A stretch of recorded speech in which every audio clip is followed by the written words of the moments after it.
Hey there everyone, my name is Hitesh and welcome to the channel. In this video, we're going to discuss about a unique project idea that can take your skills to the next level. Whether you are in data science or AI, or whether you are just a web developer who is looking forward to build their project which stands out in front of everyone, whether you are a college graduate and looking for such project, or you are already a working professional trying to build something that can impress your next potential company, or maybe just want to work on a side hustle that can really grow up, this is exactly that video. This video will give you enough of idea so that you can build something that is really amazing. And not only that, I'll give you a proof of concept of how we were able to build a little bit part of that. And it is so much exciting. This is a freshly brewed project. You haven't seen anything like that. And this problem is very unique as well. So in this video, first of all, let me address who is my target audience for this video. This video is not intended for absolute beginners. If you are still struggling with looping through an array, writing a basic function, no, this video is not for you. This video is intended for somebody who has written decent amount of code and have built at least one or two projects in the past. What I mean by that, if you have built, let's just say, a basic React application, a backend application, maybe just a to-do or maybe a next app, you will be right at home in this video.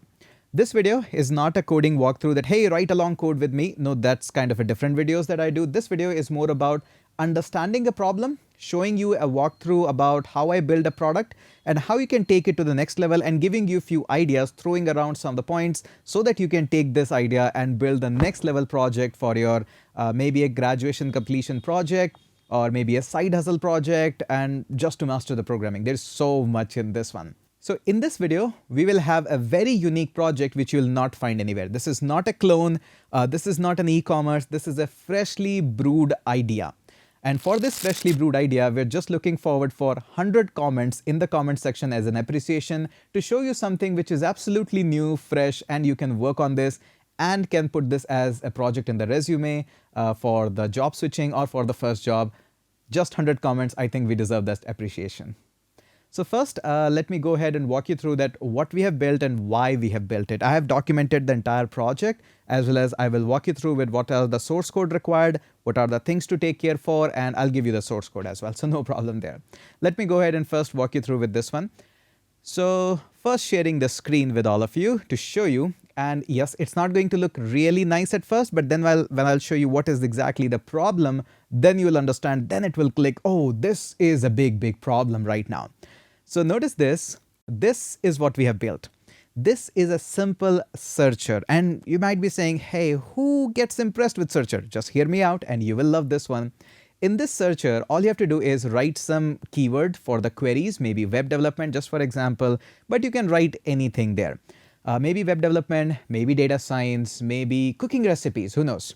And then some of the keywords. I come from a coding background, so I'll keep my examples all related to coding. Otherwise, for the cooking, I'm not the best guy. So let's just say you are searching for data science or web development, and then you put some keywords like you are interested in Python, maybe PyTorch, maybe JavaScript, maybe Next.js, whatever. You hit that search and you don't get the result. Yeah, it sounds funny, but hear me out what happens. This search goes to the YouTube and takes the search from there. And now the next obvious question is, hey, I can do this exact search on the YouTube as well, and YouTube is going to give me the result. Why we are going to come on this website and get the result? Now notice here, when I have a few searches which we have done in the past, and now this result is actually coming from the database itself. We have search based on JavaScript. We have search based on just my name. I did throw that up. And there's a search result for Python for beginners. And what you're going to notice in this one is Python for beginners is there are a few famous channels around, like Tech with Tim, there's Jason, there's Free Code Camp and Code with Harry, and a whole lot of things. But some of them you might have never heard or never seen about them, that, hey, does these channels exist? I have never heard about them. I've never searched about them. And this is exactly where we are solving or trying to solve a problem. So in case you haven't noticed, from the last 2 or 3 years, YouTube is very much regional. Whenever you try to search something, whatever the programming language you are learning, YouTube is giving you very regional specific results first. Now, if you're in India, the result that is being shown to you on YouTube are coming first on the criteria for Hindi as a regional dominant language. But if you're living in, let's just say, Maharashtra, the Marathi dominant channels are coming to you first. Now, that's a good thing. but it's not really compulsory that you might be knowing that regional language. There are chances that, okay, these channels are good and we really do want to understand from them, learn from them, but there are some chances that you might want to explore what's happening in United States or who is teaching there, or I want to explore what the creators in Australia are doing. Those contents are never being fed to you, especially in last 2-3 years. No, your recommendation list is completely being changed. And I know this for a fact because I see that how my traffic is constantly dropping from other part of the world and is being surging from the India itself. So what's the problem? No, there is no problem. But sometimes I want to get the recommendation about learning Python from the content creators who are best in all over the world, maybe from Australia, New Zealand, maybe from Singapore, maybe from United States, UK, Canada, who knows what. Just give me all the best results and let me pick what I really want to watch. This is exactly the problem you can solve. A customized recommendation engine from the YouTube where anybody can search on your platform, you give them the global results, and then they can move with that result on the YouTube, can watch it there. Not only that, with collection of these data in your database, you can make a chatbot and can ask questions that, hey, what's your level of skills? Even can ask them programming question that, can you print hello world? Can I give you this problem? Can you solve this problem? If he solves that problem, you can recommend them intermediate level content or advanced level content. There's so much that you can do. Lang chains can be integrated in this one. LLMs can be integrated in this one. OpenAI to Llama. There is so much potential. Now I'm pretty sure now you're interested with that hey, this is a next gen problem and definitely should be solved.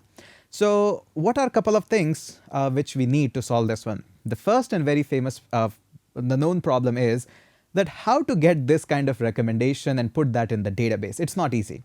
And we tried it. It's not really easy. What happens is when you launch a keyword or a search in your browser, it always is going to give you the same set of results or probably just the regional result.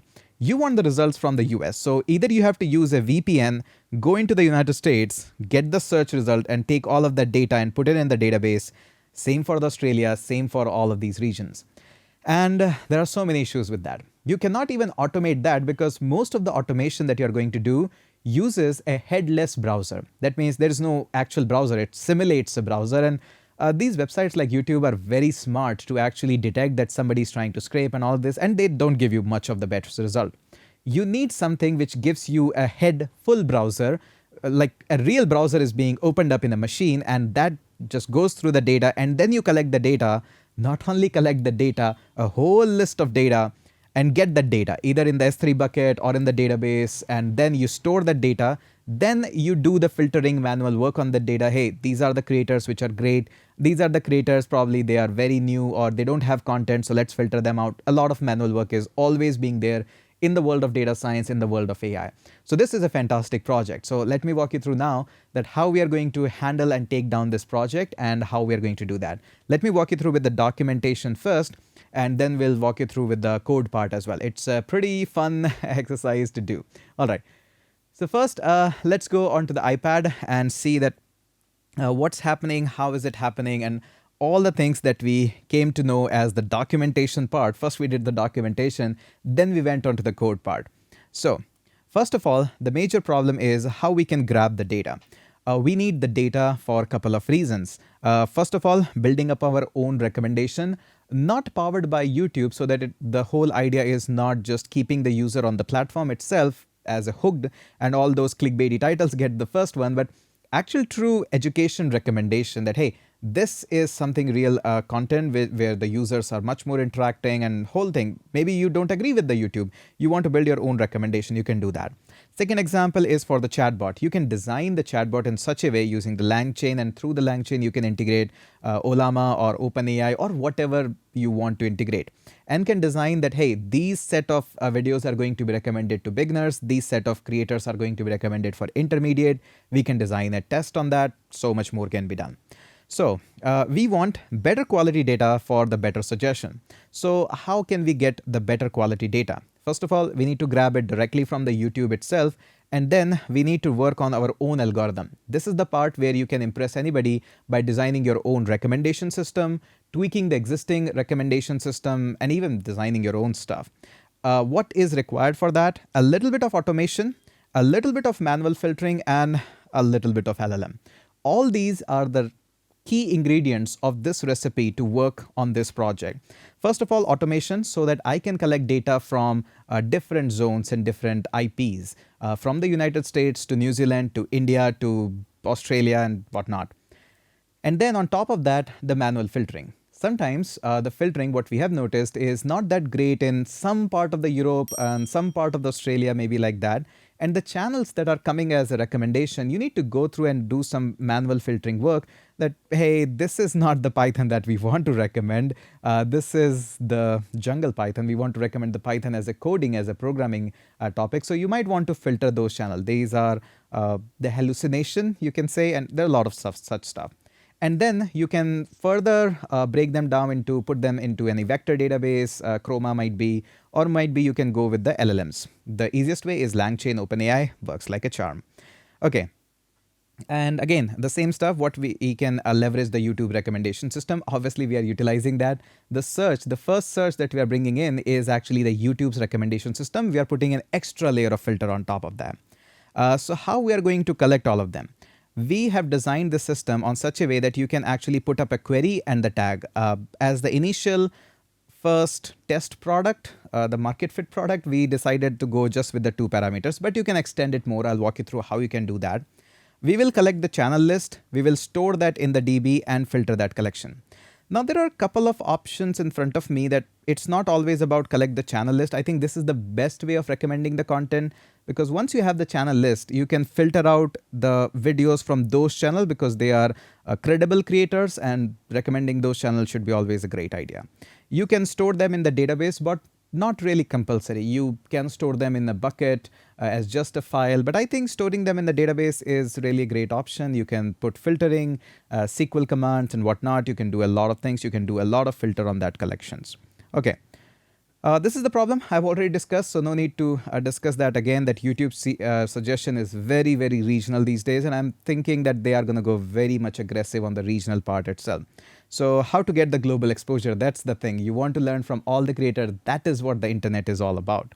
So again, the VPN or the scraping, the ordinary regular scraping, it doesn't work in this specific case that much because of the headless browser. We don't want to go headless. We want to go head full of the browser. So again, the solution is, what if there is a head full of browser? And yes, we found a solution of that in different country with automation control and all of that. Not only that, we have found a headful browser, but the ability to spin up the browser as much as we want with whatever the IP you wish to have.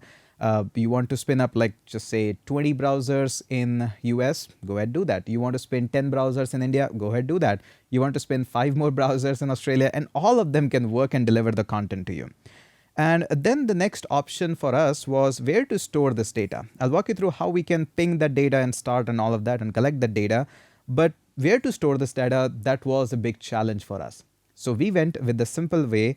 I have option of put all this data in the S3, and then I can do the event triggers and whatnot. That's the thing. I can also use the Google storage in case you don't like Amazon. That's the also case. But we found an option of webhook to be the best one. So what's the webhook, in case you don't know? Whenever you're going to fire up these scraping data or these head full browsers, they're going to collect all the data, but it takes time. Sometimes not just a few seconds, but few good minutes. Even sometimes it takes around 15 minutes. That's a crucial data. And you're not just collecting 10, 20 data, 10, 20 links. You are collecting 10, 20 pages. That is a lot of pages. So the best way is to design a webhook. So whenever your collection is done, you hit my endpoint on the webhook with the data. And whenever you hit my endpoint, I'll collect the data and do whatever I want to do. In this case, I want to store that in my database. So this approach we liked the best while designing this. So a webhook gives me a lot more freedom that, hey, if later on, if I decide that I don't want to process the data, I want to store in S3, I can do that manually. I get the control. So you can store that or process that data. Maybe I don't want to store that in S3. I want to process it further, check what are the empty fields and all of that, remove them on the go, and can store them on some database. So I have the full control. And that's why I like that the webhook control is the most finest one. So coming on to the point that how we design this application. The first one is, step one is create an API call for create a webhook and get the data. All right. So let me walk you through that how we actually were able to design all of this and create the data. Now it's time that we learn about the platform as well as the code part of how we are actually doing this. So let me go back onto the code part. So this is the code part. We'll walk through with this one as well. And this is the data part of how we were able to grab all of this data and the collection part of it. So in case you don't know, let me just walk you through with this. So I'll just copy this and open this up and have this one. So in case you are not aware of the Bright Data, it's a pretty interesting website and very well known. If you have worked in any company so far, like McDonald's, Shopee, Microsoft, there are a lot of others. Them Statistia, pretty powerful, popular one. These companies are using these kinds of website because they are required. We all need data to some kind of processing, to market research, to learn things, to deliver next gen things, especially in the world of data science and AI. This is the scraping cloud. So that's they offer. And they have a lot of proxies that you can work through with that and scrape the data. What I liked about them is a specific solution that we found was the Headfull browser. We couldn't find it anywhere else, so we thought let's use them. And again, they have a lot of options like EdTech, not the education tech, the advertisement tech. Anyways, whatever you're using for them, we simply created an account and went into with them. Now, when you simply go ahead and create a website, a simple account with them, you can just go with this one. So this is my homepage, I guess, and this is where you find all these details. Like you have the entire scraping browser. This is where we found interesting. By the way, there is an interesting thing about the SERP API. This is a killer company in itself. We'll talk about them in some other videos. This is a very interesting one for me. But what we did is we went into the web data. This is where I can find the existing data. There is a data marketplace. You can find the data about a whole lot of websites about the web data. And a lot of people use this for training their data, training, modeling, and whatnot. There's so much of that. What I was interested is in my scraper. So I wanted to design my own scraper. And yes, we tried like a lot. And we went simply with the creating of our own custom web scraper. So they are doing the work. I'm writing the code, but they'll be firing the browsers and will be collecting data and will be reaching out me back. They have a lot of these eBay products and all of that. I was interested in the YouTube product, so they eventually added the YouTube template as well. Thank you so much. But you can design this entirely on your own. Start from scratch. That's how we got started. And in this one, we'll go with the template. Now, as soon as I use this template, it loads up whole thing, and there are two portions of it, how you design that. And this is where you see all the previews and how the browsers are spinning out. That feels like a magic. But yeah, this is very fun. There are two portions of this code. The first is interaction code, and the second is the parser code. Interaction code is something which interacts on the web page and keep on spinning up the web pages. And the parser code is the meat part where I grab the data. You can write your own custom parsers for this one, how you can just simply right click on the web page, grab the data, grab the IDs and the classes and whatnot. And this is exactly what we want. Now in this one, if you notice here on this side, you have all these things like input, what could be the output, the children, browser consoles, the browser networks. There is so much more that you can do with this. We went with a simple example of writing a query and the keyword. You can do more as well. I'll show you what you can do. Just click on this and add input parameter. And on the output side as well, you will get all these details. Now the best thing is that once you are done with all of this, you can initiate this by the API. So if I go ahead and click on this, let me just delivery preferences. I can obviously initiate with the API, but deliver with the delivery preferences. This is where things get interesting. I clicked on the delivery preferences, and on a job completion, you can do real-time request as well. We didn't find it interesting. The whole thing is on the job completion. So once you hit the request, you don't get the entire thing as like this, and you can grab the data in the JSON format, and there are more stuff than you can do. And let me just see this. Yep, this is the one that we used. We didn't wanted the API download. We went with the API hook, and we simply added up our hook here. So the URL, you have to add this. You don't need to add authorization header and all that. I'll show you how we coded the webhook as well. All you do is your Next.js gives you a /API/URL to hit, just like a regular API. We just gave it that here. That's it. That is it. That's the whole thing we did. And here's the code part and all of this. So this is the most interesting part. This is where you want to spend a lot more time if you want to grab more data from it. By the way, there's so much more you can grab by having these input parameters and whatnot. And I guess that's all what we did. And yeah, I think that's it from here. Now coming back on to the part of how we coded this out. So again, let me go up here. The step one is to design a webhook and get the data. So what we did is we simply went into this Next.js. By the way, let me show you, this is a classic Next.js project in case you have never worked with that. A simple 101 Next.js project. We didn't do anything extraordinary in that. Classic Tailwind and all these stuffs. So after that, we simply went and created environment variables. These are the environment variables we required. Bright Data API, obviously, because otherwise anybody can misuse that. Data collection, you obviously get that into when you hit the API call. So that's why I was hesitating in clicking on that. When you click on Initiate by API, that's where you get this collector's ID. You'll find that in the right box there. You can see that. And then we used AppWrite for this one. Why AppWrite? You could have used any database. You can just throw that in the Postgres, MySQL, MongoDB, whatever you like. For these kinds of projects, I love AppWrite because it's so much easy to set up, very less boilerplate code. I already have a lot of these codes in my code snippets saved, and I just throw them around, and it's super easy, just 2 or 3 lines of code, and I can just send the data on my database. So this is exactly what we did. Now, once you're done with that, let's come back onto the very first step, which is creating a webhook. So how we created the webhook, super simple, open the source, open the app, and we created a folder API, and in that Bright Data YouTube webhook. That's how you write APIs in this. We created a route.js, went with that. The step one is, this is my post request, and this is where Bright Data will send me the data, too many times data. So we simply designed an if here that, hey, if somebody comes onto this web request, we'll wait for the request.json and we'll store everything in the body. That's all what we did. Once we are done with this, that's the whole idea. We want to have everything in the body. I will come back onto this line in a minute, but first, this is only the webhook. So I don't think so you require too much of extraordinary effort to understand that how a webhook is designed. Whenever somebody hits that endpoint, we receive the data. That's the whole idea. That's the whole thing behind writing a webhook. It's not really a big deal. All right.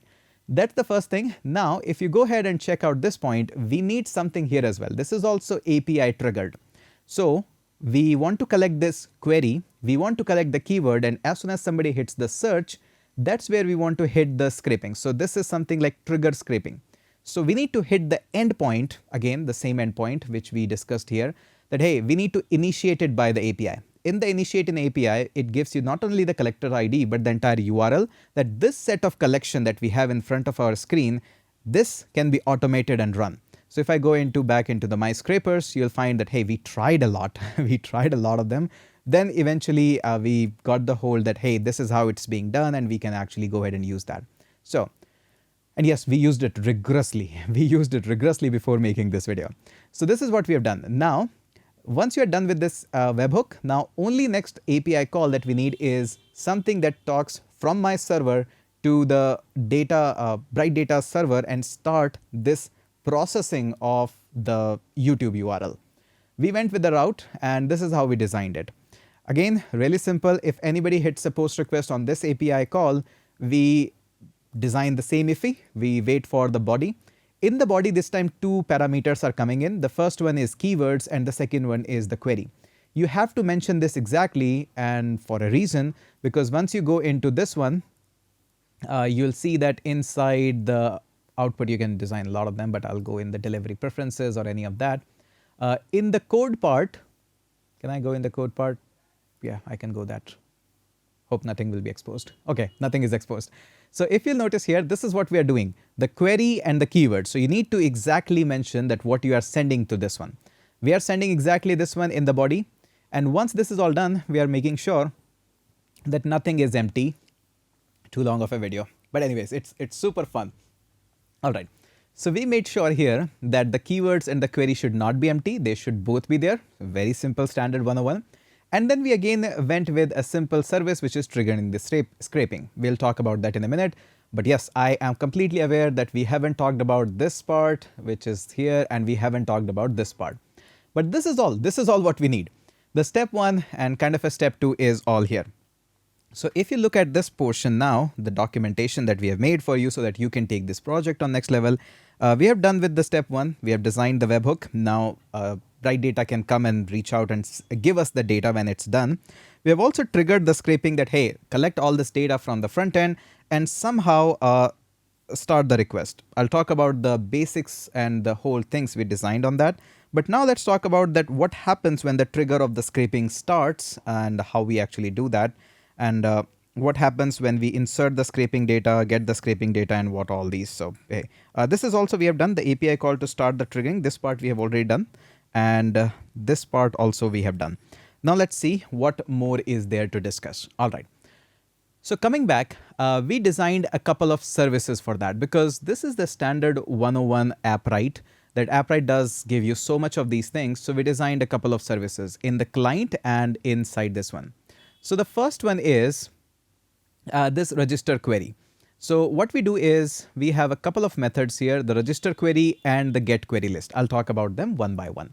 And that's it. These are really simple. Rest of this whole thing that you see here, these are configuration coming up from my environment variables. These are standard 101 from the app write. We did install the app write as well. This one is coming up as setting up the client standard. If you have seen any of my tutorial on app write, we create a constructor, we provide all the necessary details. We are only interested in database. I'm not using any authentication in this one. Then we have two endpoints or two services we are creating here. The first one is register query and second one is the get query list. Get query list is the easiest one. We hit the endpoint inside the app write, grab all the collection which are not empty, and we just show them here. Where is that? This is the one. So all these things, get query list, this is where we are grabbing all of this. And let me show you how and what we are storing inside the database as well. So this is how my database looks like. This is the database. It has a unique ID of the document. And by the way, you can also go with that. And we are storing the query list. We are storing the collection. You can see there's a whole lot of data. Yeah, you can see once I hover onto this one, there's a whole lot of data that comes up. We are storing the entire data up here. And then we are also storing the keyword and the collection ID. This collection ID is coming from the bright data itself. I'm not creating this one. So these are only my parameters that I have, all string format. So coming back onto the part that once I go ahead and use this one, so this is where this whole thing, this whole left part that you're seeing, this is exactly what we are doing in this one. So what we are doing, we are saying that I want all the collection document. We simply hit this.database with the list document method, which requires these parameters. That's it. Then we are simply requiring all the non-empty collection. So what happens is let me show you in the browser itself, that once you actually hit this, it actually goes into the database and creates an empty collection. Yeah, that's the interesting part. It goes ahead and create an empty collection in which there is nothing inside the data, but the document ID is there, the query is there, the keyword is there. Once somebody hits the endpoint, especially the bright data, then at that time we insert this data because we don't have any data at this point. So that's why I'm filtering it that, hey, I want all the non-empty collection. Otherwise, what's the point of showing the null? And then we are just returning back this document. That's all. That is all what we are doing in this one. So super easy to work on with this one, get query list. The next one is register query. This register query is interesting because what this is doing is we are hitting the /API/register query. So in our API, this register query, this is the endpoint we are hitting, taking all of that data, giving this data to this route. This route in turns just take all of this data and hits a service known as trigger scraping. We'll come on that one, but right now we are just looking for the client service. So only two things. One is basically hitting our own route and another one is just going to the app write, getting me all the data. Simple. After that, we went into the server and we wrote this one. This one took us a little bit while to write this one, and a really interesting one. In this one also, we are redeclaring all the app write and all this thing because we are going to require. We have a couple of methods here. The first one is trigger the scraping. The second one is insert the scrape data. And the third one is get the scrape data. Let's talk about one by one. If you have noticed, we have this trigger scraping. If I go into the bright data and the route, we worked on this insert data here. So this is the endpoint which is getting hit from my application when the data is being collected by the bright data and it is giving me back here. On the other hand, we have another of this service which says insert scraped data and then get scraped data. Let's start with this trigger scraping. What is happening here in the trigger scraping? As soon as we start or we trigger the scraping, so notice here, This is the where you start triggering. You collect all the queries and all of that. You hit this service, which is trigger scraping. So let's discuss that. What happens when we trigger the scraping? First of all, we go to the app, right? We ask that, hey, give me all the list of documents. If you give me a list of documents, and I have actually removed all of these things, but still let me try to show you what happens on this one on the real time. So I think that will give you more idea. Right now, this is the scenario. Once I go ahead and try to search for something more, what should I hit for? Maybe I'm looking forward to learn and collect the Django development, or Django web development would be nice. And the keywords for this one is going to be Python, what else? APIs, maybe something like this. As soon as I hit the search, it takes all the data but doesn't give me anything back. We didn't design too much of the fallbacks and all not, but let me show you what happens here. Although I have changed the APIs keys and stuff, but let me just show you if I haven't changed this. Yeah, probably let me hit a reload here. And probably we'll be able to see what's happening in the real time. And there we go. This is exactly what I'm taking. Once you hit the query request about the Django, we are saving all of this, but we are not saving collection because we don't have any data. And this collection ID that obviously gets back from the Bright data itself, but in the collections we have nothing. And that's what exactly I'm saying here, that as soon as you start triggering the scraping, we first reach out to app, right? Say that, hey, give me all the list of document. If there is already something which is in the null, that means there is an empty document, that means we have already made a request for scraping some data. We don't want to invoke 1,000 other browsers in between. So we are saying just simply a response that, hey, we are already, there is already a pending request. We don't want to work with that. If there is any empty collection document, we don't want to proceed. This is just simply to save me some bill. If I would be ready to run multiple of these scrapings, because this is just a test project, if I would have money to start like 1,000 different, although that would take probably thousands of dollars, but still there is a possibility and the platform is completely capable of doing it. So we simply went with this. Now, if that's not the case, let's trigger this. And this is the endpoint that you hit. You see that trigger via the API in the browser. This is the endpoint that I'm hitting for triggering. This endpoint is given to you directly by the Bright data, and that's why I'm not clicking on this point, initiate by API. This URL is given to you there. Moving back. So we hit this. We say that the method is post, headers. Of course, you have to give your Bright data API token, and you have to provide the body. The body? Exactly, the query and the keyword. Once we are done with that, we simply go ahead and wait for the data response. In the data response, all we need to grab is the collection ID, and the collections is obviously going to be null. It's not going to revert you back within like seconds. It takes its own time. But the whole idea is that once you go back, you can actually store this much of data in the documents, a unique ID for a document ID, your query, your keywords, and the collection ID. But the collections, it still is null.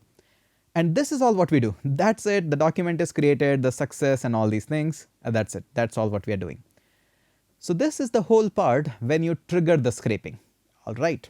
But what happens? This is the route where you trigger the scraping. But what happens when somebody reaches out to my webhook? Obviously, he's reaching out to me with the data.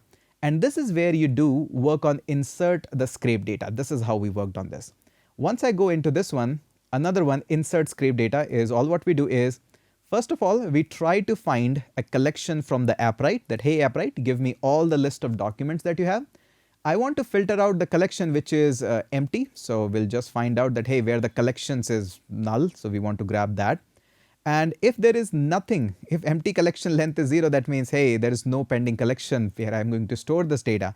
Probably just ignore it, do whatever you want to do. But if we have this empty collection data, then all we do is we get this whole thing in the response. So notice here.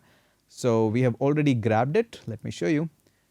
And this is where you have the keywords. No, not this one, this one. So you have all this inside the body. You are receiving this whole thing in the webhook. You have extracted this whole thing in the data, and now you are calling this insert scrape data with this body parameter. And we were able to just throw this body just all here. If there is a body, stringify that and store that. Otherwise null. That's it. That is the beauty about it. So this is all what we have done. So this is the second parameter of inserting this scrape data. This is the meat part. This get scrape data, easy one. There is nothing magical into this one, because if I go up here, I click on this and it gives me the data. If I click on this, it gives me the data. That's it. This is the easiest one. If you have built any kind of CRUD app, that's the easiest part. We simply request the database, hey, we want to get a document based on this ID. We pass them the ID. It gives me that document. I show that document. That's it, 101. So this is what we have built, and I'll obviously give you the entire source code, and this is the whole thing. If you're looking up for the front-end part, there is nothing inside the layout. We were able to just grab the documents and put that up in the pages. Nothing getting too much fancy here. We are just calling this service and get the scrape data. That's it. And then stuff is just regular. We have the search boxes. We didn't use any fancy stuff into this one. Stored the data in the form data, classic 101 technique, and just hit the search and submit there. Sidebar, nothing. This is just the sidebar. We just extracted the data and displayed up here. So this is a really fun, interesting project, and we have so much in the database, and we can grab so much more. And this project has a potential to build something really impressive. This is a project which you don't find as a clone, like there is a Netflix clone, there is an e-commerce clone. This is something which you haven't seen so far, and very fresh, very new, and you have all the steps. Now let me go through with all the steps as well one more time so that it makes sense, a little bit more sense to you. So we have these API calls. Now you know about it. Now you also know about creating the webhook and how you will eventually get some data. We have also worked on trigger scraping. So first of all, the pending request, worry about that. If we are triggering the scraping, that means there should be no existing scraping. So check in the database whether there is something null in the collections or not. Then go ahead, start the request and save the trigger with the null collection. That's what we are doing. And then at the time of inserting the scraping data, what we did is find the empty collection. If you don't find the empty collection, we have no idea where we are storing and what we are storing. Then simply go ahead and write a response that, hey, we stored the data. That's all. And then if you want to get the scrape data, classic 101, just like a to-do app, you provide the ID, you search for it, you get it, or show that. So regular fetching of database, super easy. And also we have got the API call to start the triggering. We have seen that in detail. We have worked on that. We worked on basically two services that we built. Let me show you what the services. These are the two services we worked on. The first one is client. The first one is client, and the second one is the server. These are the two services we worked on. And that's exactly what we are having here. We have the client, which is registering a query, and we worked on that. There is also the get query list, in which we have the client and all of this. So really very basic. But I am super happy with this project, that now you have a project which is just crazy good. It has so much of potential for the web developers, for the front-end developers, for the back-end developers, data science, machine learning, LangChain models. Like, there is so much potential. And I think these freshly brewed idea about the projects are so difficult to find out that this video deserves a one share. So super happy with this. Hope you have enjoyed this one as well. Go ahead, try this out at least, that how we were able to do this, and try it out with other websites and all these things. So I'll be super happy with that. All right, so that's it for this video. Hope you have enjoyed this. Hit that subscribe if you have enjoyed this video, and we will definitely bring up more such fresh ideas. Super happy to have your support on such videos. That's it for this one, and let's go ahead and catch up in the next one.